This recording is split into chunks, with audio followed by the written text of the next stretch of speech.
9장 27절, 신약성경 361쪽쯤 됩니다. 한 번 죽는 것은 사람에게 정하신 것이요 그 후에는 심판이 있으리니 이와 같이 그리스도도 많은 사람의 죄를 담당하시려고 단번에 들이신 바 되셨고 구원에 이르게 하기 위하여 죄와 상관없이 자기를 바라는 자들에게 두 번째 나타나시리라. 아멘. 오늘 말씀은 주일날 다 나누지 못한 말씀을 좀 더 드리려고 합니다.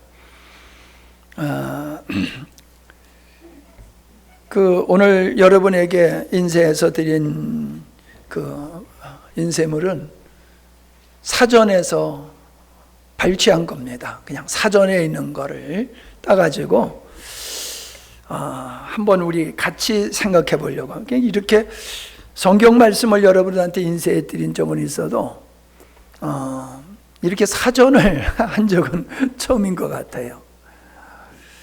여기 나오는 인격이라든가 도덕, 윤리, 폐륜, 문화인, 문화, 양식, 품격 뭐 이런 거는 우리가 다 알고 있는, 인지하고 있는 단어들입니다. 그런데 내가 이거를 사전을 찾아보면서 이렇게 묵상을 하는 시간을 갖게 됐는데 참 재미있는 것들을 많이 여기서 발견할 수가 있었어요. 그래서 먼저 이 사전에 나오는 이러한 단어의 의미가 성경하고 어떻게 연관이 있는가 하는 것을 한번 생각해 본 다음에 지난 시간엔 다 나누지 못한 말씀을 더 드리려고 합니다. 자, 사람을 인격자라고 그러지요. 인격자다. 인격이 뭐냐는 거지요. 개인의 지적, 정적, 의지적 및 신체적 측면을 총괄하는 전체적 통일체다. 이렇게 되어 있어요. 지정의적인 존재라는 거지요. 인간은 지적인 부분, 정적인 부분, 의지적인 부분을 가지고 있는 존재다라고 얘기하는 거죠. 그러니까 신체적 측면이라는 거죠. 육체가 우리가 어떻게 구성되어 있느냐라고 하는 거죠. 또 뭐 윤리적으로는 이렇게 되어 있어요.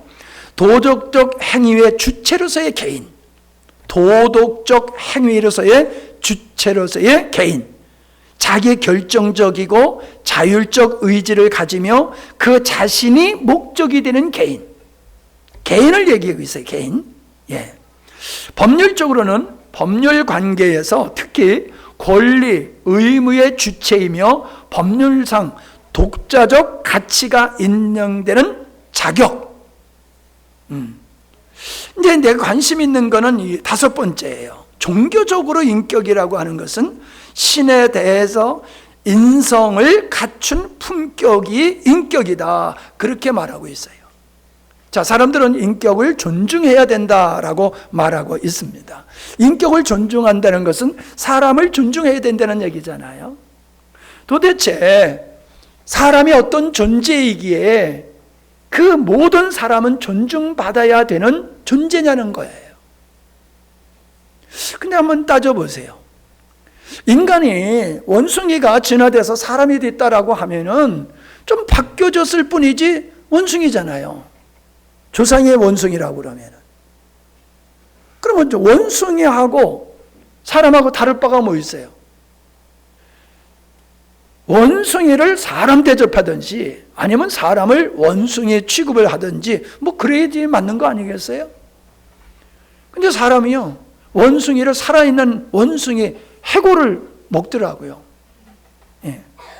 동족을, 살아있는 동족을 잡아먹는 게 인간이에요? 자, 철학적으로 인생이 뭐냐라고 하는 걸 많이 고민해 왔는데 우리가 사람이 어떤 존재냐라고 하는 것은 매우 중요하지요. 근데 이 사람이 어떤 존재냐라고 하는 걸 알려고 하면은 하나님을 알지 못하고는 인간이 어떤 존재라고 하는 정답을 얻을 수가 없어요.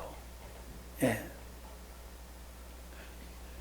인격적으로 존중받아야 될 존재라고 하는, 왜 인간이 인격적으로 존중받아야 될 존재냐 하면 하나님께서 인간을 하나님의 형상대로 인간을 존귀하게 지었기 때문에 인간은 인격적인 존재고 존중받아야 될 존재다라고 하는 거지요. 다섯 번째 뭐라고 그랬어요? 신에 대해 인성을 갖춘 품격을 지닌 존재가 품격을 인격이라고 하는 거다. 신에 대해서 이게 중요한 거예요. 사전에서 이렇게 기록되어 있다니까요. 사람이 인격적인 존재로서 존중받아야 될 이유는 신과의 관계가 있기 때문이라는 거예요. 신과의 관계가 있기 때문에. 신과의 존재를 부정하면은 사람은 인격적인 존재가 못 된다는 거예요. 자, 도덕과 윤리. 우리는 도덕과 윤리에 대한 이야기를 많이 하죠. 사람이 사람답게 사는 것은 도덕과 윤리를 지켜야 된다. 자, 도덕. 사전에 이렇게 기록되어 있어요. 인륜의 대도이다. 인간으로서 마땅히 지켜야 할 도리 및 그에 맞는 행위다. 인간이 마땅히 지켜야 할 도리다. 윤리는 뭐냐? 사람이 마땅히 행하거나 지켜야 할 도리다. 도덕과 윤리는 인간이 마땅히 지켜야 할 도리를 도덕과 윤리라고 하는 거다. 그러니까 도덕적인 존재, 윤리적인 존재고, 우리는 도덕과 윤리를 지키는 것이 사람다운 것이고 인격자가 마땅히 해야 할 일이다 라고 얘기를 하고 있단 말이에요. 그러면 인간이 마땅히 지켜야 할 도리, 그게 뭔데? 누가 만든 건데? 누가 정한 건데? 사람이 만든 거예요? 여러분, 우리의 양심의 기능이, 저 사람은 양심도 없어, 그런단 말이에요. 그 양심의 기능은 인간이 만든 게 아니잖아요. 그렇게 우리가 인간이 양심적인 존재로, 영적인 존재로 우리가 지음을 받았잖아요.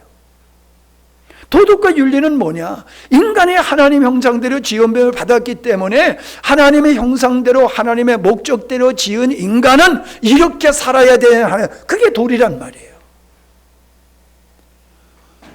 아내의 도리가 있고 남편의 도리가 있고 부모의 도리가 있고 자식의 도리가 있고 다 도리가 있잖아요. 직분에 따라서, 위치에 따라서. 그 도리는 인간이 만든 게 아니란 말이에요. 인간은 자꾸 그걸 만들어 가는데, 인간이 만든 어떤 가치는 세월이 가면서 자꾸 바뀌잖아요. 그러나 영원한 진리는 바뀌지 않는 것은 하나님이 인간을 만드시고 인간은 이렇게 사는 존재라고 정하셨기 때문이다라고 하는 거지요. 자, 우리는 페루나라라고 하는 말을 종종 듣기도 하고 하기도 합니다. 자, 같이 읽어볼까요? 시작. 인간으로서 마땅히 지켜야 할 도리의 어그러짐. 인간이 마땅히 해야 할 일을 행하지 않는 게 페루나라는 거예요. 우리가 쉽게 얘기하면 자식의 도리를 안 하면 페루나라는 거지요. 예? 자식이 부모를 두들겨 편대든가 욕을 한다든가 비난한다든가, 그러면 그건 페루나라고 그러잖아요. 당연히 우리는 그건 페루나라야 이렇게 말한단 말이에요. 근데 다시 한번 보세요. 인간으로서, 자녀로서의 도리를 얘기하는 게 아니라 인간으로서 마땅히 지켜야 할 도리에서 어긋난 게 페륜이다. 사전에 그렇게 기록되어 있어요. 인간이 뭔데? 여러분, 인간의 원숭이가 진화돼서 인간이 됐다라고 하면 이런 이야기를, 도덕과 윤리를 얘기할 필요가 없잖아요. 동물 속에서 무슨 도덕이 있고 윤리가 있어요? 왜요? 그들은 하나님의 형상을 따라 지음받은 영적인 존재가 아니기 때문에, 인격자가 아니기 때문에 그들에겐 도덕과 윤리가 없단 말이에요. 그냥 본능에 의해서 살아갈 뿐이란 말이에요. 그러니까 인간은, 하나님의 형상대로 지음받은 인간은 마땅히 인간을 지으신 그 하나님 앞에서 마땅히 행해야 할 도리가 있다는 거예요. 아멘. 저녁 잡수셨잖아. 아멘? 우리는 도리를 중요하게 여긴단 말이에요. 사람이 사람답게 사는 것은 인간의 도리를 지켜야 돼, 이거잖아요. 그럼 인간의 도리가 뭔데? 인간의 도리가 하나님과의 관계를 부정하고서는 설명할 수가 없는 것이다 라고 하는 것입니다. 자, 문화인의 이야기를 살짝 하고 넘어갔는데, 문화인이란 높은 문화 생활을 누리고 있거나 문화적 교양에 있는 사람이다. 교양이 있는 사람이 문화인이다라고 하는 거예요. 이 교양이 뭐냐? 학문, 지식, 사회생활을 바탕으로 이루어지는 품위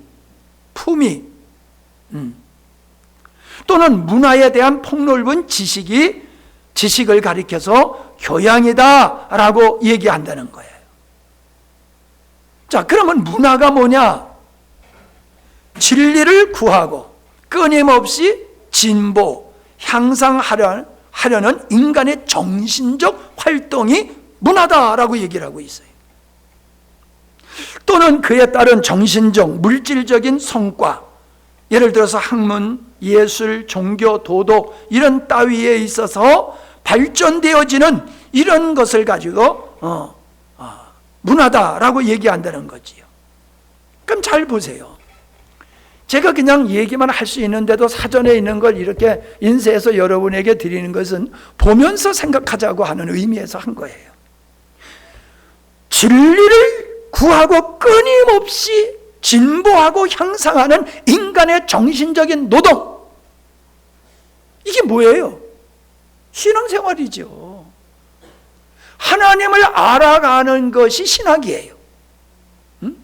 인간이 뭐냐라고 하는 걸 알아가는 학문이 철학이에요.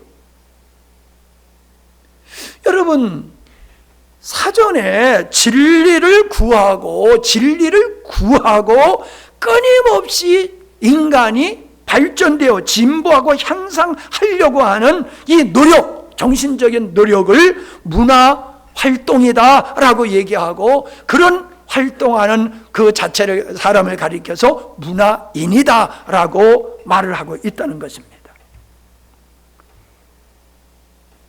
그러니까 우리는 여기서 물질적인 성과라고 얘기를 했는데, 진리를 구하고 실현함이 목적이어야 한다. 신앙생활을 가리키는 게 아니냐는 거예요. 이건 밑에 거는 제가 기록한 것입니다. 그러니까 현대인들이 예를 들어서 우리가 흔히 말하는 문화와 예술 활동을 하는 사람을 가리켜서 문화인, 그런 거를 누리는 사람을 갖다가 문화, 예를 들어서 밥 먹고 요즘은 다 카페 가서 또 차 한 잔씩 하잖아요. 예? 요즘 밥값이 많이 들어요. 요즘은 밥값만 들어가는 게 아니라 밥 먹고 나서는 꼭 차 마시러 가. 차값이 밥값하고 비슷해. 밥값이 올라가 버렸어요. 뭔가 그럴싸한 분위기에 앉아가지고 차 한 잔 맞으면서 노닥거리는 거, 그게 문화인이다? 문명을 누리는 게 문화인이다? 그 정도로 생각하고 있단 말이에요. 근데 사전에서, 성경에서가 아닌 사전에서조차 문화락은 진리를 구하는 거라는 거예요. 진리. 진리를 실현하는 거야. 그게 문화라는 거예요.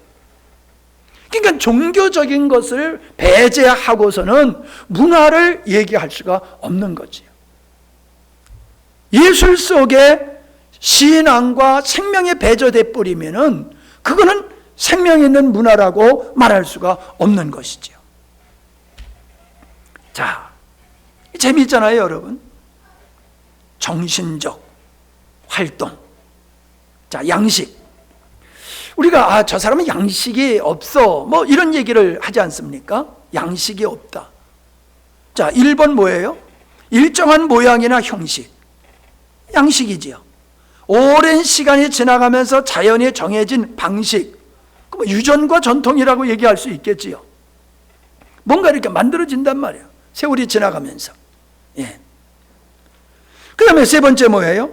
예술, 작품, 건축물 등을 특징 짓는 표현 형태, 고딕체다, 무신체다, 이런 얘기를 하지 않습니까? 건축물에 있어서.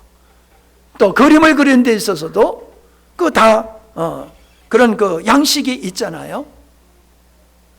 그러니까 우리가 살아가면서 우리가 문화 생활을 하면서 형성되어지는 양식이 있듯이 진정 문화라고 하는 인간의 어떤 존재인지를 알고 하나님의 어떤 존재를 알고 인간이 어떻게 살아가야 되는 그 도리를 깨닫고 그 도리에 의해서 살아가는 사람이 그 양식이 있는 사람이라는 거예요. 다시 말하면은 페르나와 양식이 없는 사람은 어떤 사람이냐? 하나님을 부정하고 사는 사람이다 라고 하는 게 지금 우리가 사전에서 살펴보면서 우리가 느낄 수 있는 것이지 않겠어요? 자, 품격이 있다. 저 양반은 품격이 있어. 품위가 있어. 품격이 있어. 그런단 말이에요. 그게 뭐예요? 시작. 사람된 바탕과 타고난 성품, 품위, 기품을 말하는 거다. 품격이란 사람된 바탕, 사람이 사람된 모습이 뭐냐는 거예요. 그 사람이 사람되온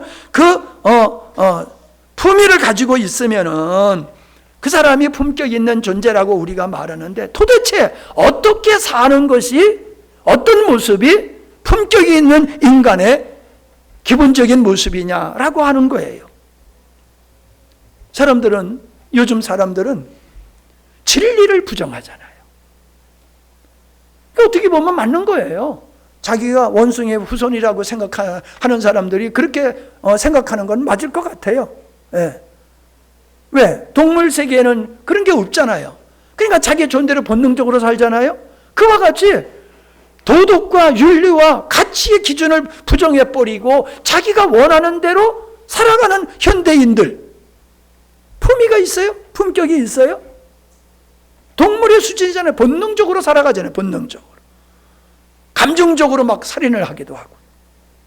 이게 왜 이런 현상이 생깁니까? 하나님을 부정하기 때문에 그런 거다라고 하는 것을 우리가 알 수 있습니다.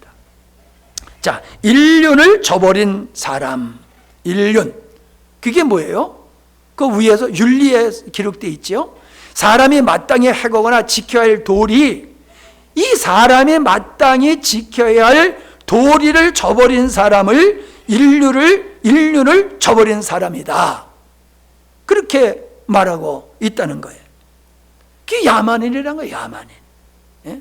야만인은 벌거벗고 사는 게 야만인이 아니에요. 나는 옷을 다 입고 사니까 난 야만인이 아니야. 나는 사람 안 잡아먹고 사니까 난 야만인이 아니야. 사람 잡아먹는 사람들이 야만인이야. 문화도 없고 그냥 짐승과 같이 사는 사람들이 야만이냐? 우리 그렇게 그냥 이해를 하고 있어요. 근데 사전에서 뭐라고 얘기하냐? 성경에서 얘기하는 게 아니라 사전에서 말을 하기를 인간이 지켜야 할 인륜, 사람이 마땅히 지켜야 할 도리를 저버린 것이 인륜을 저버린 사람이다. 야만인이다. 이렇게 기록되어 있더라. 그거 보면 미개에서 문화 수준이 낮은 상태 또는 그런 종족, 교양이 없고 무례함, 이런 사람이 인륜을 저버린 야만인이고 야만인이다. 이렇게 기록되어 있어요. 저는 이 사전을 이렇게 찾아서 이거 이렇게 보면서 참 재밌다. 사전, 하나님 말씀이 아닌 사전에서요 이런 단어를 정의한 것이 하나님과 연관되어 있구나 라고 하는 걸 보면서 이걸 여러분과 나누고 싶어서 이렇게 인쇄해서 여러분에게 드렸습니다. 자, 불신자는 제가 쓴 거예요. 불신자는 하나님의 관점에서 보면 하나님 앞에서 진리에 대한 양식이 없이 사는 야만인이다. 네. 지난번에 우리 주영이 형제하고 일하고 있는 자매가 이제 열받았다고 그러는데,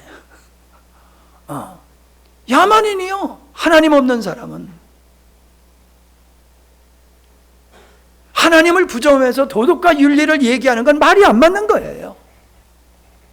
우리가 도덕과 윤리를 얘기하고 문화를 얘기하고 양식과 품위 같은 걸 얘기하고 인격을 얘기한다라고 하면은 하나님을 인정한 상태에서 해야지 되는 거예요. 그거를 부정하고 그걸 주장한다는 것은 앞뒤가 안 맞는 거란 말이죠. 인간의 입장에서는 어떻든지 간에 인간은 존엄한 존재라고 인식을 하겠지요.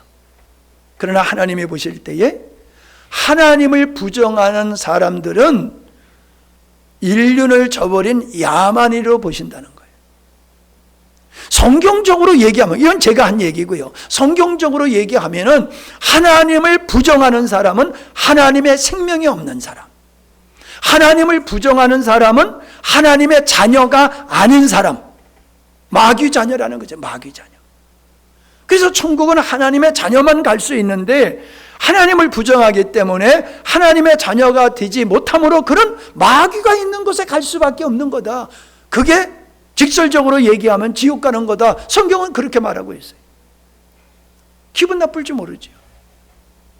그러나 지난 시간에도 말씀드렸지만은 하나님은 우리를 심판하는 게 목적이 아니라 우리를 구원하셔서, 다시 말하면 우리를 하나님의 자녀 될 수 없는 우리를 하나님 자녀가 되도록 하나님이 대가를 지불하시고 자녀의 될 수 있는 길을 열어 놓으셨는데도 그걸 받아들이지 않는 거, 이게 페루나라는 거죠. 이게 야만인이고. 그러니 그는 스스로 하나님 없는 삶을 살고 멸망의 길로 가는 것이 불신자다라고 하는 것이 우리는 성경을 통해서 우리는 알 수가 있는 것입니다. 사람들은 자기 나름대로 행복감에 빠져서 살아요. 나는 행복하다라고 살아요. 근데 제가 세 가지를 얘기할게요. 이거 뭐 이미 여러분과 한번 나눴던 얘기지만은, 닭이 수탉이 서로 싸웠어요. 수탉이 싸워가지고 피가 나도록 싸우잖아요. 수탉도 싸우는 거 보면. 그러니까 한 놈이 져가지고 저기서 꿇어버렸어. 근데 한 놈은 이겼어. 기분이 좋아가지고 담바락 위에 올라가가지고 꺾여 내가 이겼다라고 노래 승전가를 부르고 있는데 독수리가 샥 쳐가버렸어. 여러분, 그 승리가 무슨 의미가 있냐 말이에요. 그 승리가. 또 그런 그림이 있어요. 메뚜기가 있는데 참새가 그걸 메뚜기를 잡아먹으려고 막 노리고 있어. 막 잡아먹으려고. 그리고 있는데 저 나뭇가지에서 독수리가 참새를 또 잡아먹으려고 노리고 있어. 참새는 행복하지요. 아, 오늘 저녁거리 생겼구나. 저거 먹으면 내가 배가 부르고 행복하겠구나. 어떻게 저거를 놓치지 않고 잡아먹을까? 그러나 그 메뚜기만 죽은 목숨이 아니라 참새도 죽은 목숨이요. 조금 있으면. 여러분, 배가 침몰하면은 뭐 쥐들이 뭐 먼저 나간다고 그러는데, 예를 이거 지어서 한 얘기입니다만은, 자, 배가 침몰한다 그러면 사람들은 다 탈출을 하죠. 근데 거기에 있는 쥐들이 누가 왕이냐 하고 싸운다고 생각해 보세요. 지금 배가 침몰하고 있는데 왕의 쥐 세계에서 왕이 된들 무슨 의미가 있겠어요? 조금 있으면 다 수장돼서 죽을 텐데. 성경은 오늘 우리가 말씀을 읽은 대로 사람이 죽는 것은 하나님이 정하신 것이다. 다 죽게 된다. 그러나 반드시 죽음 후에는 심판이 있다. 하나님의 말씀입니다. 추수감사절. 우리는 추수를 통해서 씨를 뿌릴 때가 있고 거둘 때가 있어서 쭉저기는 버리고 알곡만 거두는 이 추수 때가 있듯이 인류를 하나님은 심판할 때가 있다는 거예요. 내가 심판하기 전까지 내가 침몰하는 배에서 왕노릇한들 무슨 의미가 있고 메뚜기 잡아먹는들 무슨 의미가 있냐 말이에요. 내가 상대를 짓밟고 올라가서 왕의 위치를 내가 쟁탈을 했다고 해서 그게 무슨 의미가 있냐 말이에요. 저는 그래서 우리가 생각할 몇 가지를 말씀을 드리려고 해요. 소멸될 일과 영원한 일을 구별할 줄 알아야 된다는 거예요. 소멸될 일. 우리가 짓는 집은 아무리 잘 져도 그거 몇 년 가면은 낡아져서 재건축하고 그러잖아요. 근데 성경에서는 어떤 집을 지라고 그래요? 손으로 짓지 아니하는 하늘나라에 영원한 집이 있다라고 말씀하고 있잖아요. 세상에 집을 짓기 위해서, 집을 얻기 위해서 정말로 뼈 빠지게 고생해서 돈 벌어서 집 사지만은 그거 머지않아서 무너질 집이고 자동차도 아무리 좋은 자동차라 할지라도 세월 지나가면은 내 차도요. 이번에 고장 처음 났어요. 10년 만에 고장 처음 나서 고쳤는데 그 기사가 그러더라고요. 다 좋은데 하부가 녹이 슬고 있습니다. 그래서 왜 그럴까 그랬더니 차를 습기 있는 데다 세워놓지 않으셨습니까? 가만히 보니까 우리가 그쪽에 습기가 많잖아요. 습기가 많은 데다 세워놓으니까 하부가 이게 10년 동안 이 습기에 노출되니까 하부가 이게 부식되는구나. 아무리 좋은 차도요. 세월이 지나가면 부식돼서 똥차 되는 거예요. 폐차해야 되는 거예요. 육신도 태어날 때는 아주 건강하게 태어나지만 세월 지나가면은 아름다운 것도 능력도 뭐 그렇게 총기가 좋다고 하던 나이가 먹어가면 기억력이 떨어지고 멍청해지잖아요. 여러분, 우리가 귀중하게 여기는 거지만은 가만히 보면 어때요? 소멸되는 것들이요. 소멸되는 것. 썩지 아니한 양식을 구하라 그랬잖아요. 썩을 양식을 위해서 살지 말고 썩지 아니할 양식을 위해서 살아라. 우리가 살아가면서 목숨을 걸고 하는 일들이 이게 소멸될 일인가, 소멸되지 아니할 가치 있는 일에 내가 목숨 걸고 살고 있는가를 우리는 생각해 봐야 된다는 거예요. 아멘 좀 해요. 참들 그렇게 얘기를 했는데도 아멘 안 해요. 이제 일어나서 설교 드리려고 그랬까 보다. 그냥 벌로. 장로님 크게 아멘 좀 하시오. 장로님이 저 뒤에 있나 보다. 내가 인생을 살면서 주변의 사람들을 가만히 보는 거, 일반인들은 말할 것도 없고요. 예수 믿는 사람들도 맨날 하나님 앞에 구하는 게 잘 먹고 잘 살게 해달라는 거예요. 여러분, 잘 먹고 잘 사는 거 결국 똥으로 다 나오는 거예요. 다 그냥 똥대 뿌리는 거예요, 세상 거. 명예도 여러분 몇 년이나 갑니까? 권세가 몇 년이나 갑니까? 우리에게 말씀하세요. 썩을 것을 위해서 살지 말고 썩지 아니할 것을 위해서 살아. 좀 가지런하지 않아서 좀 그렇지. 보니까 참 좋아요. 썩지 아니할 것, 영원한 것을. 그래서 성경에서는 무엇을 먹을까, 무엇을 입을까, 의식주 문제 걱정하지 말아라. 인생은 하나님의 나라를 구해야 되는 거다. 하나님이 원하시는 의를 구하는 것이 인간의 본분이다 라고 주님 말씀하셨잖아요. 우리가 구해야 될 건 그거예요. 육신이 먹고 사는 데는 돈이 좀 필요하지만은 거기다가 목숨 걸 일은 아니란 말이에요. 아멘? 왜 썩어질 것에다 목숨을 거냐 말이에요. 목숨은 썩지 않을 것에다가 목숨을 걸어야지. 믿는 사람까지 그렇게 어리석게 살면 안 된다는 거예요. 그 다음에 급한 일과 중요한 일을 구별할 줄 알아야 된다는 거예요. 사람들이 인생의 실패를 보면은요, 급한 일을 따라 살아. 급한 일, 중요한 일을 따라 살아야 되는데 급한 일을 따라. 자, 내일이 수능이요. 수능, 오늘날 교육의 초점이 어디 맞춰 있습니까? 인간 만드는 데 있어요? 성적 높이는 데 있어요? 대학 가려고 그러면 성적 높여야죠. 인성도 좋아. 그런데 인생원 했는데 성적이 시원찮아가지고 내가 원하는 대학 못 가면 그 인생 망치는 게 아닙니까? 이런 생각을 가지고 있어요. 과연 그렇습니까? 인생에 망친 사람들이 대학 못 나와서, 좋은 대학 못 나와서, 좋은 회사에 못 들어가서 인생을 망치는 겁니까? 그렇게 유명한 인사들이 쇠고랑 차고 들어가는 이유가 어디 있습니까? 실력이 우선이 아니란 말이에요. 대학 가기 위해서는 실력 급하지요. 우리는 뭐 그런 게 없지만은 뭐 어떤 교회 가보면요, 고3 되면 아예 휘학이 아니고 휘교라고 해야 되나? 예배를 고3 되면 당연히 안 드리는 거로 알아요. 대학 가야지. 예수 믿는 사람이 대학 못 가면은 그 하나님이 영광 가리는 거야. 그러니까는 예배는 나중에 얼마든지 드려도 되지만은 이 공부를 해서 좋은 대학 가야 돼. 장로 자녀들이 고3 되면 안 나와. 권사 자녀들이 고3 되면 교회 안 나오는 게 당연해.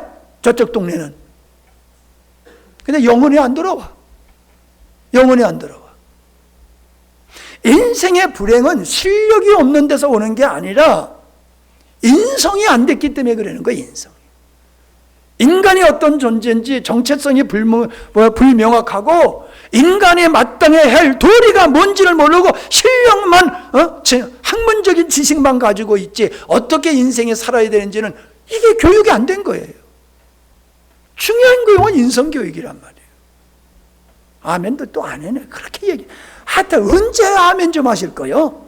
아이고 참 답답해라. 내가 답답해서 죽을 것 같아. 아니 이게 충청도도 아닌데 어쩌면 그렇게도 아멘들을 안 해. 닮지 마세요. 예? 이런 사람도 닮지 마셔. 로빈 형제님. 예. 그거 아주 못된 거예요. 그거 닮으면 닮으면 안 돼요. 우리 저 성품과 기질이라는 게 참 신앙이 없어서가 아니라 이게 참 바꾸기가 참 어려운 거예요.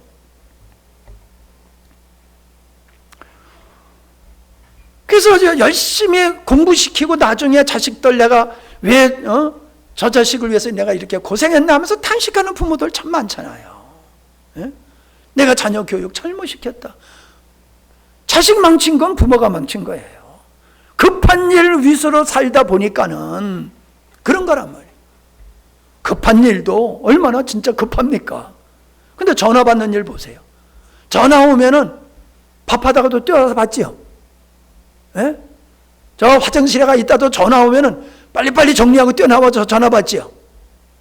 여러분은 안 그래요? 난 그래. 왜? 그 시간에 받아야 돼. 그 시간에 받아야 돼. 이게 어떤 전화인지 몰라. 여러분 회사 일, 직장 일 이거 얼마나 급합니까? 잘못하면 내가 잘리는데 밧줄이 날아가는데. 그래서 그 일에 열심히 살아낸다가 아파.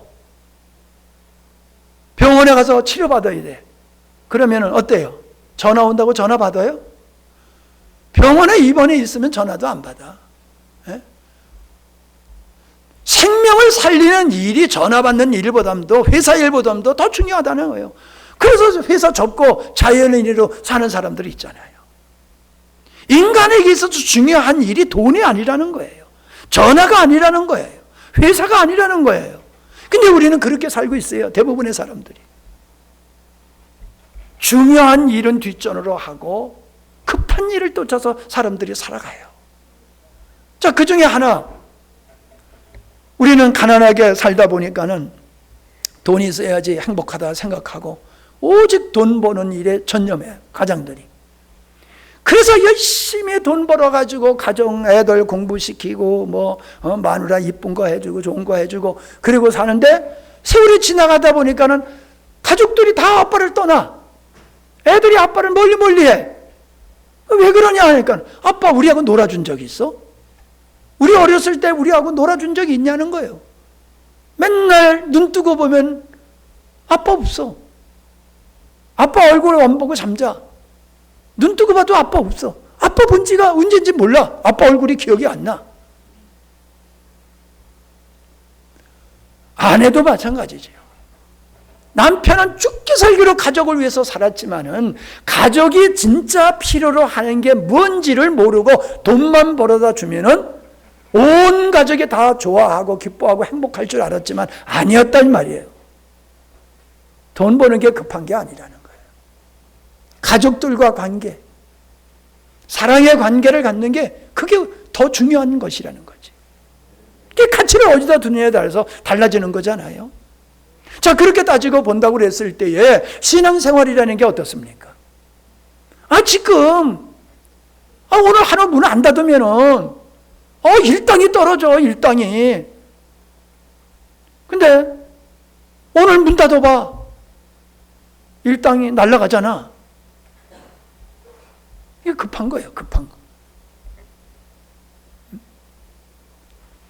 우리가 신앙생활을 하는 것과 경제활동하는 것을 봤을 때에 경제활동이 급하단 말이에요. 회사에서 잘릴 수도 있고 가게가 문 닫아야 될 수도 있고, 그러니까 그 위주로 가는 거예요. 그러니까 어때요? 하나님과는 점점 멀어지는 거예요. 그 신앙생활 잘 못하는 사람한테 요즘 집사님 왜 이렇게 교회 잘 안 나오세요? 그러면 바빠서요. 바쁘면 교회 안 나오는 게 정당화하는 시대를 살고 있어요. 그냥 그 집에 가서 목사님이 쫄딱 망하도록 기도해야 돼. 죄요. 이 집에 쫄딱 망해서 하나님 잊어버리지 않게 하옵소서. 할렐루야. 그러면 화들짝 놀랄 거야. 아이고 목사님 취소하세요. 아, 그럴 거야. 나는 그런 배짱은 없어, 내가. 예. 아무리 여러분이 나는 그렇게 못해. 예. 그냥 좀 한번 그냥 혼쭐이 나가지고 정신은 차리게 해주세요. 그 정도는 하지. 폭삭망하게 그건 못하지. 여러분, 사람들은 신앙생활을 액세서리 정도로 생각해요. 액세서리. 우리가 옷을 입을 때에 액세서리 하나 딱, 브로치 하나 딱 달면은 그거 옷이 아주 멋있고 세련되고 아주 비싼 옷같이 보인단 말이에요. 그런데 좋은 옷에도 그런 거 떼버리면은 싸구려 시장표 같은 그게 되잖아요. 신앙생활을 그렇게 생각한단 말이에요. 그건 하나님을 모르기 때문에 그래요. 신앙이 우리에게 주는 유익이 얼마나 중요한지를 모르다 보니까는 그렇게 사는 거예요. 그래서 결국은 아까 얘기한 대로 자기 나름대로 좋은 아빠, 좋은 남편의 역할을 했지만은 결국은 가족들한테 버림을 받게 되듯이 이 세상에서 내가 그렇게 열심히 노력을 해가지고 내가 사회적으로 출세하고 내가 이루고자 하는 일 이루었다. 나는 꽃기호. 큰 꽃기호 하다가 잡혀간다니까요. 그건 진정한 승리가 아니에요. 옹달섬에서 금붕어 2마리가 싸웠다고 그랬잖아요. 한 놈이 이겼어. 야, 내가 이겼다. 이제 이 옹달섬은 다 내 거다. 근데 그 다음날 얼마 있다가 보니까 그 금붕어도 죽었어. 얘는 누가 죽였지? 하고 보니까 지가 죽인 금붕어가 썩어가지고 물이 썩어서 지도 죽었어. 사람들이 그래요. 늑대 잡는 법 얘기했잖아요. 자기 혀로 칼을 핥다가 자기 혀가 째겨져가지고 피나는 것도 제 핀지도 모르고 그 칼에 묻은 핀지라고 빨아먹다 죽는다고. 탐욕이 그렇다고 그랬잖아요. 내가 참 하나님을 알고 보면은 하나님을 모르고 사는 사람들 보면 참 안타깝게 짝이 없어요. 저렇게 어리석을까? 신비를 쫓아가는 그들의 모습을 보면은 참으로 얼마나 안타까운지 모릅니다. 수능시험을 12년 동안 공부한 거 평가받는 게 수능시험이죠. 인생도 그때가 온다는 거예요. 내가 지금 어떻게 공부했느냐 그게 중요한 게 아니라는 거예요. 수능시험에서 인정을 받아야 돼. 내가 마음대로 행복하게 살았어도 하나님 앞에 갔더니 너는 낙제점 그러면 안 된단 말이에요. 하나님이 봤을 때 넌 참 제대로 살았구나. 아멘. 그걸 위해서 오늘을 살아야 되는 거예요. 여러분, 인간이 죽어서 그만이라고 하면은 진짜 그냥 본능대로 사는 게 맞아요. 그냥. 근데 그렇게 살면 안 된다라고 하면서 하나님을 부정하는 것은 모순이란 말이에요. 진정한 행복은 탐욕이 채워지는 데 있는 게 아니라 하나님이 인간을 만드신 목적, 도리, 윤리를 따라서 우리가 살아가게 될 때에 우리는 가치 있는 인생이 될 줄로 믿습니다. 할렐루야. 그래서 고린도후서 6장 2절의 말씀에 보면은 내가 은혜 베풀 때에 너를 듣고 구원의 날에 너를 도왔다 하셨으니 보라 지금은 은혜 받을 만한 때요 보라 지금은 구원의 날이로다. 지금 은혜 받을 때야. 지금이 구원 받을 때야. 여러분, 내가 지금 교회 다니고 집사고 권사고 장로니까 나는 됐어, 이런 생각하지 마세요. 시작점이지 그게 종착점이 아니에요. 그 종착점이 아니란 말이에요. 마지막으로 드리고 싶은 말씀은, 정상적인 이 사람들의 그 특징은요, 감사가 넘치는 삶을 살아요. 우리 주변에 보세요. 좀 인생을 좀 괜찮게 사는 사람도 보면 감사가 넘쳐요. 감사가. 근데 불행하게 사는 사람은 늘 불만불평이야. 늘 불만불평이야. 그러면 신앙에 있어서도 정상적인 신앙생활을 하는 사람의 특징은 뭐예요? 감사하는 사람이에요. 하나님 앞에 감사할 줄 아는 사람은 신앙이 정상적인 사람이고, 하나님 앞에 감사할 줄 모르는 사람은 인본주의 신앙, 인본주의 신앙이야. 탐욕을 쫓아 사는 사람이야. 여러분, 지금 우리가 건강하니까 지금 우린 건강의 가치를 몰라요. 아파봐야지 얼마나 건강의 소중한지를 알잖아요. 여러분, 코가 막혔을 때만 생각해 보세요. 감기가 걸려서 코 하나, 그것도 둘도 아니고 하나만 막혀도 죽겠잖아. 하나님이 둘을 만들어 놓은 게 얼마나 감사한지 몰라. 하나 막히면 한쪽으로, 이쪽 막히면 이쪽으로 수일하고 두 개 만들어 놨잖아. 여러분, 눈에 못 들어가 봐. 그냥 감기잖아요. 그래도 한쪽으로 안 들어가니까 한쪽 감고 한쪽으로 보면서 해결하잖아요. 우리가 건강을 잃어보면 건강에 얼마나, 내가 엊그저께 꿈을 꿨는데 내가 노숙자가 됐어. 노숙자가. 꿈에 내가 노숙자가 됐어. 어떤 집회에 참석했다가 집을 가야 되는데 내 가방이 없어졌어. 내 방을 찾아봤더니 저 귀퉁이에 있더라고. 보니까 다 찢어졌어. 가방이 다 너덜너덜해. 그걸 짊어지고 이제 차를 타고 집에를 가야 되는데 차비가 하나도 없는 거야. 서울서 여주까지 가려고 그러면 꽤 먼 거리인데 차비가 하나도 없어. 그래서 같이 가는 사람한테 내가 차비가 없으니까 좀 차비 좀 물려주세요 그랬더니 나도 내 차비밖에 없대. 그러니까요, 갑자기 내가 노숙자가 됐어. 꿈에 노숙자 생활을 내가 하게 되었구나. 노숙자가 생활을 하게 되었구나. 꿈에 그러면서 가슴을 치다가 깼는데 얼마나 시원한지, 내가 노숙자 아닌 게 너무나 그렇게 감사한지 내가 하나님 앞에 감사합니다 그랬어. 우리는요, 당연히 누리는 거라고 생각해요, 은혜를. 그래서 어느 정도 우리가 하나님 앞에 감사해야 되느냐, 헌금 많이 하라는 얘기가 아니에요. 감사를 어느 정도 해냐 하면요, 탕감받은 여인과 같이 해야 돼요. 아멘? 탕감받은 여인 알잖아요. 자기가 죄로 말미암아 사람 취급도 받지 못해서, 여인 취급도 사람 취급도 못 받았던 나를 하나님께서 용서해 주셔서 당신의 자녀로 삼아주신 게 너무너무 감사해서 예수님을 찾아가 가지고 눈물로 예수님의 발을 씻기고 자기 머리를 풀어서 예수님의 발을 닦이고 예수님의 머리에다 향유를 붓는 이 감사. 우리가 하나님 앞에서 10,000원을 하고 100,000원을 하고 100,000원을 하고 액수가 중요한 게 아니란 말이에요. 우리 마음속에 그 여인의 감사가 우리에게 있느냐는 거예요.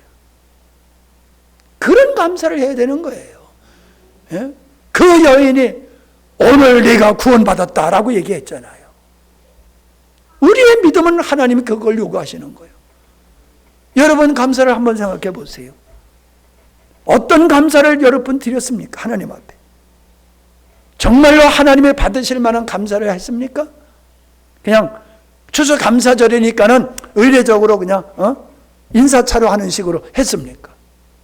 1년에 하나님의 은혜를 돌아보면서 또 하나님의 은혜 주실 걸 기대하면서 그 여인과 같은 마음으로 감사를 하셨습니까? 감사하는 사람이 정상적인 사람이고 하나님 앞에 감사 생활하는 사람이 정상적인 그리스도인이다 라는 말씀을 드립니다. 마지막으로, 하나님은 인간에게 선택의 자유의지를 주셨다는 거예요. 내가 선택할 수도 있고 버릴 수도 있어요. 하나님이 우리를 그렇게 만드셨기 때문에 내가 하나님을 믿을 수도 있고 안 믿을 수도 있어요. 하나님은 우리를 그렇게 만드셨어요. 강제로 하나님 믿게 하지를 않으세요. 그런데 분명한 거네요. 선택의 결과는 내가 결정할 수 있는 게 아니에요. 선택으로 말미암아 예를 들어서 내가 죄를 질 수도 있고 안 질 수도 있어요. 그럼 죄를 지음으로 거기에 따라오는 형벌은 내가 선택을 안 할 수 있는 게 아니잖아요. 그건 받아야 되는 거잖아요. 죄의 값을 치러야 되는 거잖아요. 내가 하나님의 사랑을 받아들이면은 하나님의 자녀가 되는 영광을 얻지만은 하나님의 사랑을 받아들이지 아니하고 하나님 자녀 되기를 거절하면은 그 사람은 하나님 자녀 안 되는 영원한 멸망의 자녀로 버림을 받게 되는 거라 이 말이에요. 그건 내가 선택할 수 있는 게 아니에요. 그래서 오늘 여기 28절에 마지막에 뭐라고 말씀하셨습니까? 두 번째 나타나신다. 자기를 바라는, 죄와 상관없이 자기를 바라는 자다. 죄와 상관없는 게 뭐예요? 자기를 위해서, 탐욕을 위해서 살지 아니하고 하나님의 인간을 지으신 목적을 따라서 힘있게 살아가는 그들을 주님께서 두 번째 그들에게 나타나시리라. 그건 추수요, 추수. 영원한 하나님의 영광의 자리에 들어가는 추수 때가 오지만은 그때에 탐욕을 쫓아서 자기의 정욕을 쫓아서 살아간 사람은 슬피 울며 애통할 것이다 라고 말씀하고 있어요. 할렐루야. 네. 이번 추수감사절 여기다 진열해놨던 거 그거 치우지 말라고 그랬는데 또 치워야 되겠다고 자꾸 그래서 안 치우면 내가 고생할 것 같아서 치우라고 그랬더니 안 치웠으면 오늘 멋진 거 좀 구경하셨을 텐데 치워서 있던 게 없어졌어요. 여러분, 우리의 미래는 우리의 믿음의 선택에 달려 있습니다. 하나님이 우리를 위해서 예배한 모든 것을 우리가 믿음으로 선택함으로 누리는 풍성한 삶이 되시기를 바랍니다. 감사합니다.